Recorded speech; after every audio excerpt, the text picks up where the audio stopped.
What's going on, YouTube? Welcome to my Functionofspeed channel. Just want to give you a little update on where the bike is. Piece of jigs here. I had some camera troubles the last 2 weeks probably, so sorry for no updates, but it's come quite a ways, as I'm sure you can see. Pretty much everything that's taken place since since my camera going down. Got the battery in place, running the Ballistics Evo 2 lithium ion. That thing's awesome. It's about it's a little over 1 pound, like 1.1 pounds, versus the 7 pound lead acid battery. All the wiring harness, fuse blocks, computer, all that stuff is now in place. Really not a whole lot to explain about that. I had pretty well labeled everything with masking tape. See that? Just masking tape as to where it went beforehand. So it only takes a limited knowledge of what all the additional components are. Fuel injection system. I mean, you have to have some kind of a clue what you're looking at in order to label things properly so you can put it back again. But yes, I mean, that was pretty much just plug and play. It was only about maybe an hour's worth of work. Really getting it dressed into all these little areas, like finding out, oh, that clip's supposed to go in the tab right there. Figuring out all that jazz is really the only difficult part to getting it back to looking reasonable. Also, I got the cooling system together. Let's put the radiator back in place. 3 little fasteners and the thing hangs there. All the cooling hoses came together just fine, hitting the new water pump there. Also got the reservoir mounted and other hoses going, like down to the oil cooler. Yeah, I mean, nothing spectacular, but filled it up with water wetter and distilled water. Water wetter is pretty good stuff. It really helps basically the conductivity of the water. It they explain it as it increases the surface area of the water, at least the surface area of contact between any of the metal surfaces and the coolant itself. Still protects against corrosion. The only thing it doesn't protect against is the freezing. It's not an antifreeze, so if you live in cold climates, make sure you put some glycol in there before your shit blows up. What else? So yeah, I bled that the best I could. These GSX-Rs, they come with a little bleed screw right there on top of the water neck.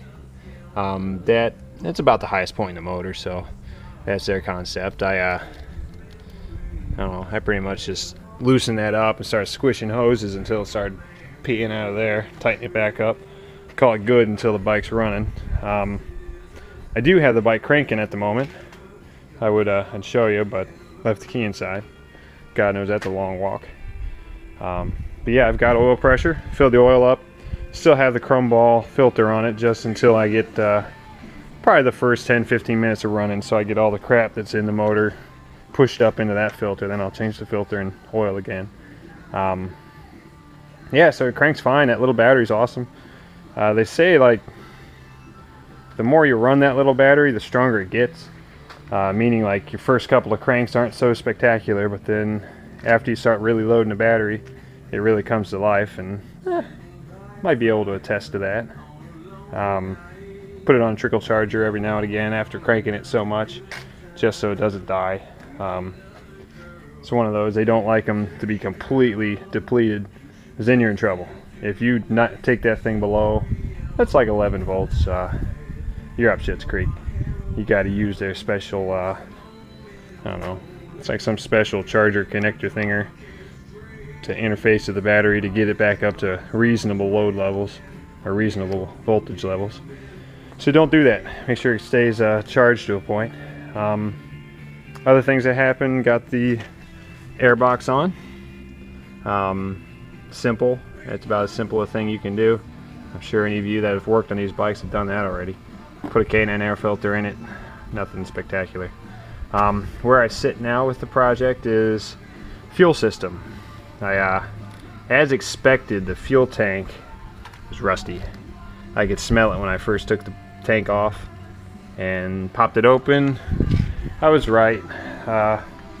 See if I still have the fuel pump back here.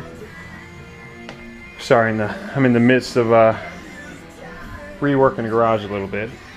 But there's some of the debris, the rusty debris that came out of the tank. Yeah, definitely rusty. It yeah, I'm sorry, I don't have the pump back here. Pump was shot too, which is unfortunate, but kind of expected. I got a chance to try a few things. Getting the rust out of there. The first thing I did was that WD-40 rust remover soap. This jazz.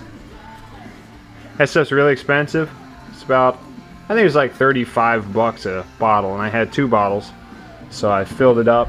And I would rotate the tank on its side, tilted forward. You know, over the course of 2 days, I would rotate the thing around just so it got every area. My general review of the product is it's a waste of money. Pretty much didn't do shit, as far as I can tell. It may have separated the rust from the inside of the tank. I don't know why I'm walking back here, but it separated it from the inside of the tank, but it's not like it dropped it off the tank so I could wash it out. So I ended up throwing some drywall screws in there and tried to shake it around and knock the shit loose, and total abortion. Not worth $70 in shit that I pretty much killed. They say you can reuse the stuff until it turns black. And mine was black. It was dead, gone. So I ended up going with the electrolysis method. And I'll show you the tank. I went with the electrolysis method. Plenty of information on the interwebs for you to look up and check that out. It's basically where you put an electrolyte in it, and you end up soaking it. You run an electric charge through the tank. Here's my tank here. Run an electric charge through it, and all of the rust is attracted to the electrodes, and I had to clean my electrodes probably 5 times, but it was getting seriously flaky debris. Done. It did a great job. There's still a little bit of shit in it, but not much. That's where this stuff comes in, the fuel tank repair kit from 415. I've never met a product of theirs that didn't work as advertised. The shit's great. It's only basically a soapy cleaner, followed by an etching and kind of rust conversion process, and then a sealer. So I haven't sealed it yet. I only got it cleaned and dried yesterday. Not sure how much you can see in there, but it's pretty much clean.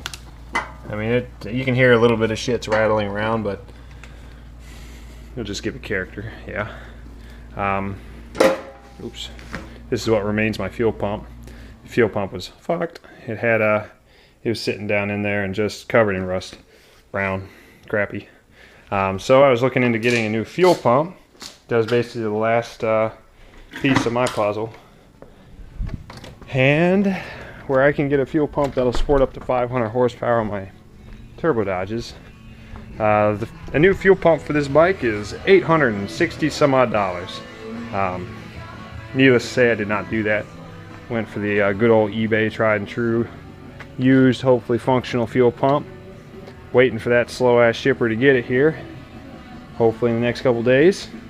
I've got 4 days before that the fuel tank sealer cures up. So once it cures, once I do it, then it cures. Hopefully this bitch will start.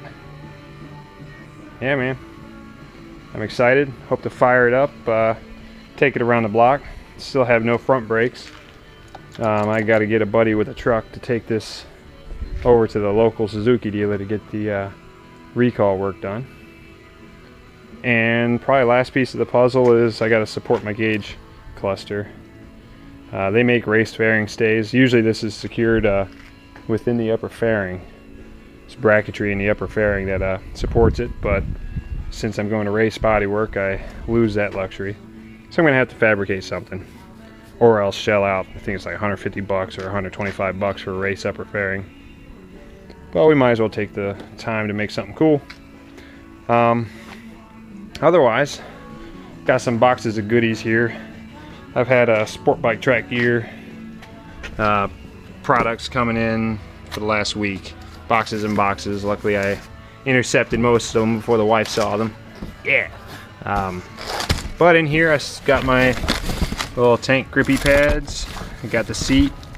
Oops, sport bike track gear. No, that's a Woodcraft armor body seat. Tank foam to keep my sloshing to a minimum. Badass Vortex fuel cap, because mine's a little shitty looking and those look tight. Woodcraft frame sliders. Any sport bike or any track bike, gotta have those, because you're gonna crash. New hardware for the windscreen, and a new windscreen, clear. Can't be a squid with a tinted windscreen on the racetrack. So lastly, in the back here, big ass box, I've got my Armor Body's bodywork. Tight. That's wasn't cheap, but gotta do it right. So that's it, fellas. Sorry for leaving you out of the loop for the last couple of bits that happened, but I'm sure all of you are capable of doing the electrics and the cooling system. I'll show you some of when I get the fuel tank sealed, fuel pump installation, and I'm going to show you the initial start. I'm not going to get this thing started before I show you that. I'm going to have the initial start on video, so maybe we'll see this thing come apart together. So, cool. Thanks for tuning in. Keep on watching.